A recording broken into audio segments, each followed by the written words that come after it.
Assalamualaikum Sobat Iman, mohon dukungan like, komen dan subscribe. Kami persembahkan ceramah dari Kiai Haji Uzairon Temboro. Wassalamualaikum. Bismillahirrahmanirrahim.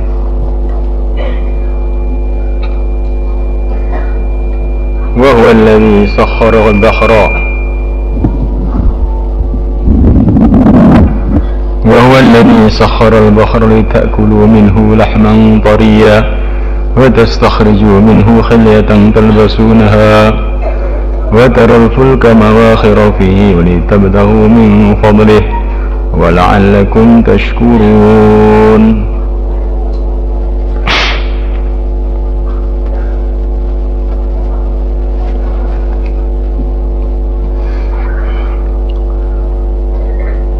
Bahwa dia Allah alladzi adalah sakhara yang telah menundukkan al-bahra lautan litakulu agar kamu makan minhu daripadanya lahman tariya daging yang lembut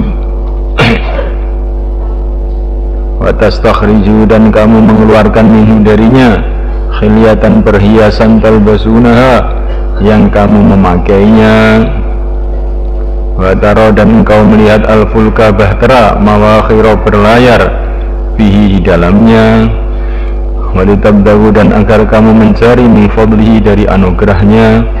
Wala'allakum dan agar kamu tashkurun, kamu bersyukur.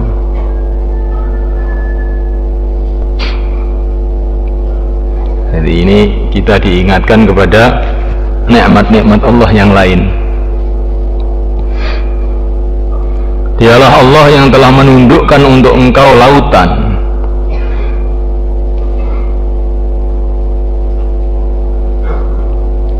Lautan yang begitu besar, yang begitu luas, yang begitu dahsyat. Sedangkan manusia ini begitu kecilnya. Dibandingkan lautan itu loh, apa manusia itu?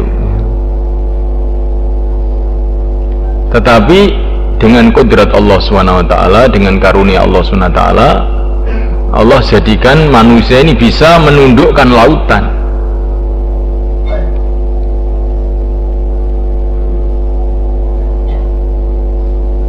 Di antara bentuk penundukan lautan kepada manusia adalah litakulu minhu lahman tariya. Kamu makan dari lautan itu daging yang lembut, ikan-ikan yang beraneka ragam bentuknya, rasanya, manfaatnya. Ada berjuta-juta jenis ikan. Kita nggak usah menternak, tidak usah kasih makan, tinggal ambil saja.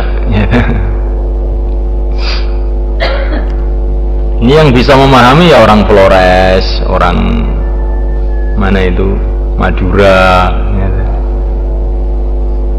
Kalau orang Magetan ini nggak pernah ke lautan, jadi mungkin nggak bisa paham ayat ini. Tapi kalau orang-orang yang hari-hari ke lautan, semestinya mereka ini merasakan karunia Allah yang telah menundukkan lautan untuk manusia. Allah kasih otak kepada manusia, kemudian dengan otak itu manusia telah merakit macam-macam makhluk Allah, besi, karet, kayu, dirakit jadi kapal. Ada yang besar, ada yang kecil. Ini semua bentuk daripada penaklukan Allah Subhanahu wa ta'ala alam semesta ini kepada manusia. Tapi manusia itu lupa, dikira ini hasil dia sendiri.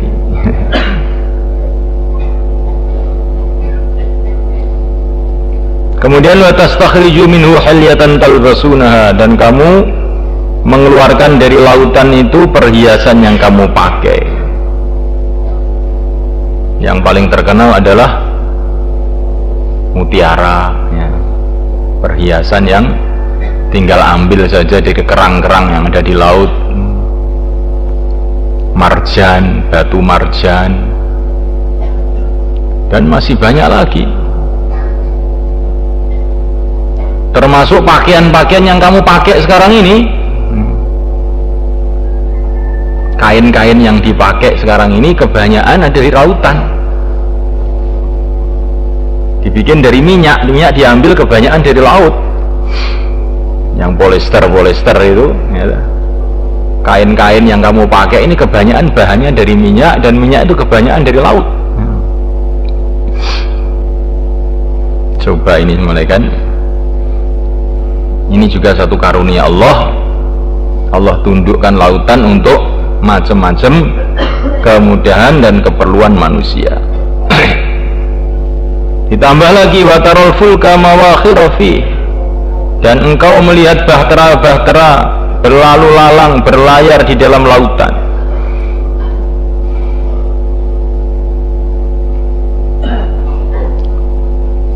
Dengan angin yang Allah tiupkan di lautan itu, maka bahtera-bahtera, kapal-kapal telah berjalan dari satu pulau ke pulau yang lain, dari benua ke benua yang lain.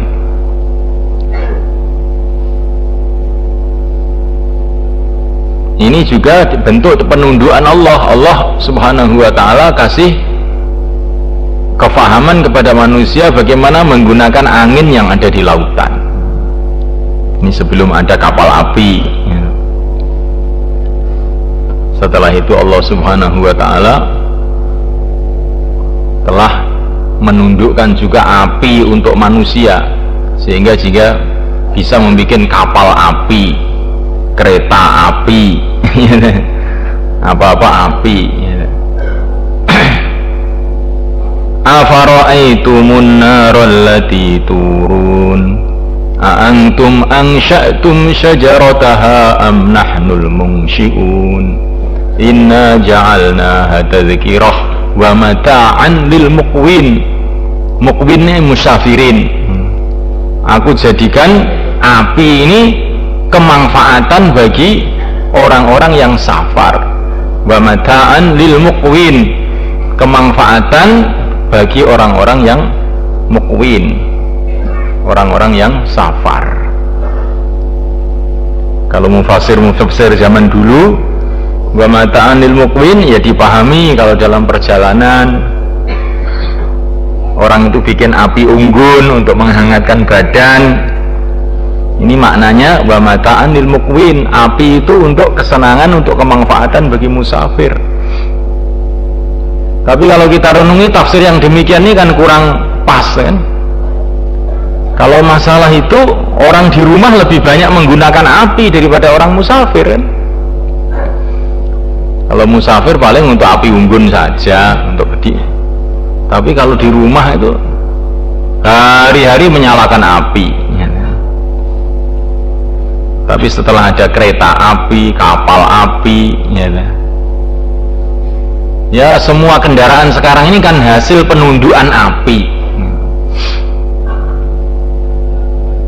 Maka tafsir daripada wa mata'an lil muqwin ini jadi panjang. Ini semua kendaraan yang ada sekarang ini termasuk wa mata'an lil muqwin itu tadi. Jadi Quran itu tafsir zaman dulu, tafsir zaman sekarang itu tidak rubah tapi bisa berkembang gitu loh. Kalau tafsir dirubah itu nggak boleh gitu. Tapi berkembang. Mata zaman dulu ya orang taunya begitu ya, penafsiran semacam itu sudah sesuai. Tapi zaman sekarang penafsirannya bisa lebih luas lagi.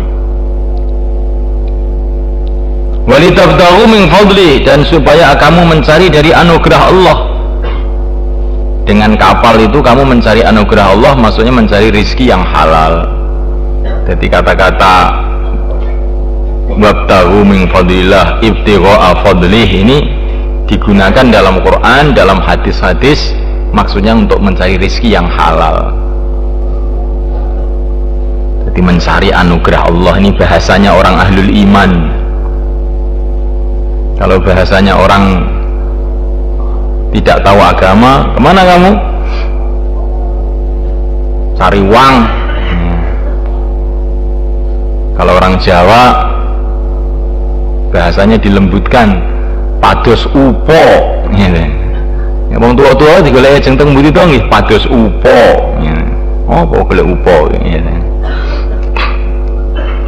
Nah, kalau orang ahli iman mencari anugerah Allah gitu. Sehingga kita ini di pasar, di ladang, di mana-mana itu pikir kita ini tidak berpisah dengan Allah. Jadi kapal-kapal itu kapal-kapal itu diantara fungsinya adalah untuk mencari anugerah Allah, berdagang dari satu negeri ke negeri yang lain, untuk mencari ikan, mencari mutiara, mencari kekayaan laut yang banyak sekali.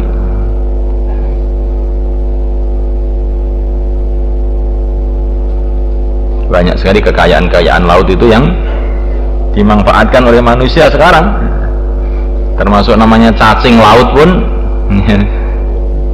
sekarang jadi obat ya, dijual jadi mahal di mana-mana seperti di mana-mana sekarang dijual. Wala'allakum tashkurun, dan agar kamu semua syukur. Wa alqa fil ardi rawasiya, dan dia telah tancapkan fil ardi, di bumi, rawasiya, gunung-gunung, antamida, agar bumi itu tidak longsor bikum, dengan membawa kamu semua. Wa anhara, dan dia telah menciptakan sungai-sungai, wa subula, dan jalan-jalan, la'allakum tahdadun, agar kamu semua mendapatkan petunjuk. Di antara nikmat Allah yang Allah berikan kepada kita, yaitu Allah SWT telah menancapkan gunung-gunung di bumi ini, agar bumi ini tidak goncang, tidak longsor, tidak hancur. Dikasih paku-paku, yaitu berupa gunung-gunung itu. Ya, maknanya antamida bikum ini wallahu alam apa yang dimaksud. Yang jelas pokoknya kalau gunung-gunung itu tidak ada, bumi ini akan jadi rusak.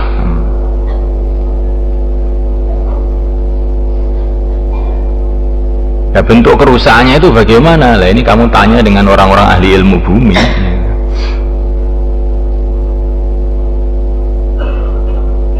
Sekarang ini satu contoh yang saya bisa paham saja, namanya kalau gunung-gunung itu gundul, rusak, ya, gunung-gunung jadi gundul karena dibakari, karena ditebang, maka akhirnya sumber-sumber air, mata-mata air menjadi kecil. Ketika mata air menjadi kecil, akhirnya hutan-hutan pada hilang. Ketika hutan-hutan pada hilang, nanti kalau ada hujan, maka longsor di mana-mana, banjir di mana-mana. Ini diantara kemanfaatannya gunung, diantara kemanfaatannya gunung. Tetapi ini rinciannya panjang. Ini orang-orang yang meneliti perkara itu tentu akan lebih banyak lagi mengetahui manfaatnya gunung itu. Wa anhara, dan dia menciptakan sungai-sungai. Bagaimana umpama dunia ini tidak ada sungai, kamu renungi saja. Kita tiap hari ke sungai, di mana-mana sungai, apalagi orang Kalimantan ini. Sehingga tidak pernah berpikir umpama Kalimantan itu nggak ada sungai, jadinya kayak apa? Kayak apa sulitnya kehidupan. Wasubula, dan dia telah membuat jalan-jalan. Jalan itu kelihatannya yang membuat manusia, dan hakikatnya yang membuat Allah SWT. Manusia itu ya hamba Allah SWT. Kalau tidak ada jalan, semua hutan, kayak apa susahnya kamu? Dengan ada adanya jalan, maka kita itu mudah pergi kemana-mana. la'allakum tahtadun, supaya kamu itu mendapatkan petunjuk. Dengan jalan-jalan itu kamu mendapatkan petunjuk, mau ke Surabaya, mau ke Jakarta, mau kemana-mana ya. Kalau tidak ada jalan kan orang keger semua, bingung ya. Tapi dengan adanya jalan kamu mudah mendapatkan petunjuk ke tempat yang kamu tuju, maksudnya begitu. Wa alamatin, dan dia menciptakan tanda-tanda. Dunia ini, bumi ini dikasih tanda-tanda. Mana Solo ya? Solo itu di sebelah baratnya Gunung Lawu, Magetan sebelah timurnya. Kalau Ngawi ya itu di dekat Bengawan Solo mamanya ya. Kalau Porong ya dekat Lumpur itu ya mamanya gitu. Jadi Allah SWT itu kasih di dunia ini tanda-tanda sehingga kita mudah untuk hidup. Coba kalau umpama dunia ini, bumi ini dibikin oleh Allah polos ya, sudah nggak ada tanda-tandanya, nggak ada gunung, nggak ada sungai, nanti kan kamu bingung ya. Mau menentukan arah itu bingung. Omah mungkin di Kang, wis pokoke mbuh ning kono lho, tondone apa wis gak ening tondone, kan jadi bingung. Tapi nek diomongi omahku nang etan kali kono, apa ning kulon kali, apa ning kudul gunung, nang lor gunung, ya ta. Ning pulau kono. Ya.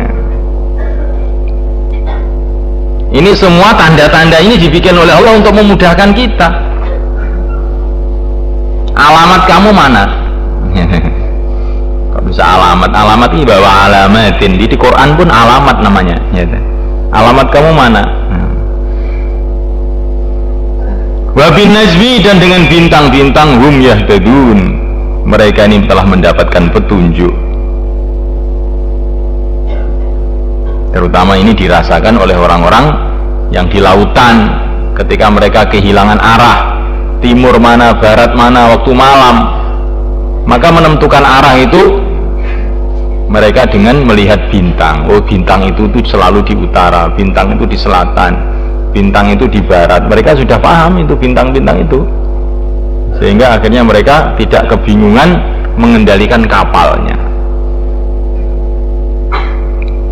Sekarang kan sudah ada kompas Pak, nggak perlu itu bintang-bintang begitu ya.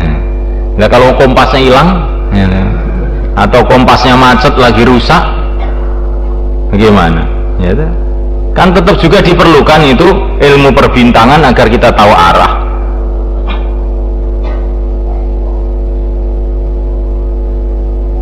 Afaman yakhluqu kaman la yakhluq afala tadhakkarun. Apakah yang menciptakan seperti yang tidak menciptakan? Apakah kamu tidak mengambil pelajaran? Ini semua yang menciptakan Allah, kamu tidak pernah menciptakan. Apakah yang menciptakan kemudian kamu samakan dengan yang tidak menciptakan? Apakah kamu tidak mau mengambil pelajaran dari nikmat-nikmat Allah yang begitu banyak tadi? Fa in ta'uddu ni'matallahi la tuhsuha.